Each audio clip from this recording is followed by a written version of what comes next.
गांव के एक छोटे से घर में आरव अपनी मां के साथ रहता था। उसके पिता नहीं थे और उसकी मां लोगों के घरों में काम करके उसे पढ़ाती थी। आरव हमेशा अपनी मां से कहता, मां, एक दिन मैं बहुत बड़ा आदमी बनूंगा, आपको कभी काम नहीं करने दूंगा। मां मुस्कुराकर कहती, बस तू खुश रह बेटा, वही मेरे लिए सबसे बड़ी दौलत है। समय बीतता गया। आरव पढ़ाई के लिए शहर चला गया। शुरू शुरू में वो रोज अपनी मां को फोन करता था, लेकिन धीरे धीरे काम और दोस्तों में इतना व्यस्त हो गया कि फोन करना कम कर दिया। मां हर शाम दरवाजे पर बैठकर उसका इंतजार करती। पास वाली चाची पूछती, बहू, आरव कब आएगा? मां मुस्कुराकर कहती, जल्दी आएगा, मेरा बेटा मुझे कभी नहीं भूलेगा। एक दिन आरव को उसकी मां का फोन आया। कमजोर आवाज में मां बोली, बेटा, अगर हो सके तो इस बार जन्मदिन पर घर आ जाना।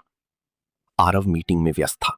उसने जल्दी से कहा, मां, अभी बहुत काम है, बाद में बात करता हूं, और फोन काट दिया।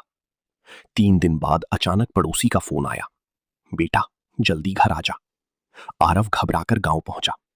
घर के बाहर भीड़ लगी थी। उसकी मां अब इस दुनिया में नहीं थी। आरव रोते हुए मां के कमरे में गया। वहां एक छोटा सा डिब्बा रखा था जिस पर लिखा था, मेरे बेटे आरव के लिए। कांपते हाथों से उसने डिब्बा खोला। अंदर एक पुरानी घड़ी थी, वही घड़ी जो आरव बचपन में दुकान पर देखकर मां से मांगा करता था। साथ में एक चिट्ठी थी, बेटा, तू बचपन में ये घड़ी चाहता था, पैसे नहीं थे इसलिए नहीं दिला पाई। पिछले 2 साल से थोड़ा थोड़ा पैसा बचाकर तेरे लिए खरीदी है। मुझे पता है तू बहुत बड़ा आदमी बन गया है, लेकिन जब भी समय देखना, एक बार अपनी मां को जरूर याद कर लेना। चिट्ठी पढ़ते पढ़ते आरव फूट फूट कर रोने लगा।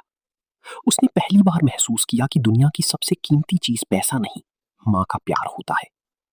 उस दिन के बाद आरव हर साल अपने गांव जाता, मां की तस्वीर के सामने बैठकर वही घड़ी पहनता और धीरे से कहता, मां, अब मैं सच में बड़ा आदमी बन गया हूं, क्योंकि अब मुझे आपकी कीमत समझ आ गई है।